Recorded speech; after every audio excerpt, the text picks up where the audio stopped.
Town प्लॅनिंगबाबत मुख्यमंत्र्यांची भेट घेतली, राज ठाकरेंची माहिती। मुंबईमधल्या वाहतूक कोंडीबाबत फडणवीसांची चर्चा। टाउन प्लॅनिंगबाबत सरकारने तज्ज्ञांशी चर्चा करावी, राज ठाकरेंचं आवाहन। जैन समाज कबुतरावर बसून फिरतो का? कबुतरांच्या मुद्द्यावरून राज ठाकरेंचा हल्लाबोल।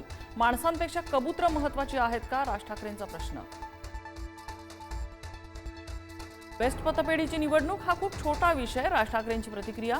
तर बेस्ट पतपेढीची निवडणूक गांभीर्याने घेत नाही, संजय राऊतांचं विधान।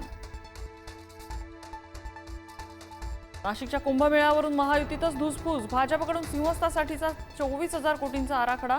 कुंभमेळ्याच्या कामाबाबत मंत्री छगन भुजबळ आक्रमक, तर शिंदेंच्या नगरविकास खात्यानंही मागवली कंत्राटांची माहिती। खासदार कंगना रनौतच्या घरी राष्ट्रसेविका समितीची शाखा, शाखेत खासदार सुनेत्रा पवारांची उपस्थिती। तर माझ्या उपस्थितीचा राजकीय उद्देश नव्हता, सुनेत्रा पवार यांचं स्पष्टीकरण। रायगडमध्ये एकच आमदार असताना तिथे आग्रह धरतात, मग नाशिकमध्ये आमचे 7 आमदार आहेत, आग्रह धरावा लागेल। भुजबळांच्या वक्तव्याने महायुतीत खडा, तर रायगडचे मावळे शांत बसणार नाहीत, गोगावलेंचं वक्तव्य। उपराष्ट्रपती पदाच्या निवडणुकीसाठी मुख्यमंत्री देवेंद्र फडणवीसांवर मोठी जबाबदारी। मतदानासाठी फडणवीसांचा ठाकरे आणि पवारांना फोन। कीर्तनकार संग्राम बापू भांडारे नथुरामच्या वक्तव्यावर ठाम, दिलगिरी व्यक्त करायला पुढारी न्यूजवर भांडारेंचा नकार। संगमनेरमधला वाद आणखी तापण्याची शक्यता। बाळासाहेब थोरातांनी संगमनेरमधील मोर्चात जाहीरपणे दाखवले व्हिडिओ पुरावे। गुलेवाडीत नेमकं काय घडलं, भर सभेत दाखवले व्हिडिओ। सद्भावना शांती मोर्चात काँग्रेससह विविध संघटनांचा सहभाग। कथित शिखर बँक घोटाळा प्रकरणी रोहित पवारांना दिलासा, अटक न झाल्यामुळे 25,000च्या जात मुचलक्यावर सुटका। 8 ऑक्टोबरला पुढील सुनावणी। चंद्रपुरात धानोरकर कुटुंबात राजकीय फूट, खासदार प्रतिभा धानोरकर यांचे दीर अनिल धानोरकरांचा भाजपमध्ये प्रवेश। भद्रावतीमधील राजकीय समीकरण बदलणार। वसई नालासोपारा विरारच्या सखल भागात आज 6व्या दिवशी पाणीच पाणी, महापालिकेच्या मुख्य कार्यालयासमोरच्या पाण्याचाही निचरा नाही। कोल्हापुरातील पंचगंगा नदीची धोका पातळीकडे वाटचाल, पंचगंगा नदीची पाणी पातळी 43 फुटांवर, कोल्हापूर गगनबावडा महामार्ग सुरू। सांगलीमधील कृष्णा नदी 42 फुटांवर, धोका पातळीपासून कृष्णा नदी केवळ 3 फूट दूर।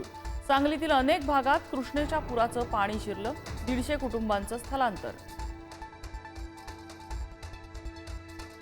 मावळचं सिंचन आणि पिंपरी चिंचवडकरांची तहान भागवणारं पवना धरण 100% भरलं। पवनाचं ड्रोनने टिपलेली विहंगम दृश्य, पुढारी न्यूजवर। लातूरकरांसाठी आनंदाची बातमी, शहराला पाणी पुरवठा करणारं मांजरा धरण 98% भरलं। पंढरपुरात भीमा नदीने ओलांडली इशारा पातळी, पुरामुळे परिसरातल्या घरांमध्ये पाणी, 125 कुटुंबांचं स्थलांतर। गोपाळपूरमधील पुलावर पाणी, कर्नाटककडे जाणारी वाहतूक बंद व्हायची शक्यता। अमरावती जिल्ह्यात संततधार पावसाने सोयाबीनचं पीक सडायला लागलं, येलो मोझॅक रोगाचाही प्रादुर्भाव। पावसाचा कापूस, उडीद आणि मुगालाही फटका। पुणे जिल्ह्यातलं वेल्हे तालुक्याचं नाव बदललं, वेल्हे तालुक्याचं नवं नाव राजगड, मंत्री चंद्रशेखर बावनकुळेंचा निर्णय। इंडिया आघाडीचे उपराष्ट्रपती पदाचं उमेदवार बी सुदर्शन रेड्डी यांनी दाखल केला अर्ज। इंडिया आघाडीच्या प्रमुख नेत्यांच्या उपस्थितीत अर्ज भरला। पंतप्रधान मोदींच्या निवासस्थानी 8 सप्टेंबरला एनडीएच्या खासदारांचं स्नेहभोजन। उपराष्ट्रपती पदाच्या निवडणुकीच्या पूर्वसंध्येला स्नेहभोजन, अजित पवार आणि एकनाथ शिंदेही स्नेहभोजनाला जाण्याची शक्यता। परभणीच्या जिंतूर ग्रामीण रुग्णालयाची दुरवस्था, जिंतूर ग्रामीण रुग्णालयात रुग्णांच्या बेडवर कुत्रे, रुग्णालयाची सुरक्षा वाऱ्यावर, नागरिकांकडून संताप व्यक्त।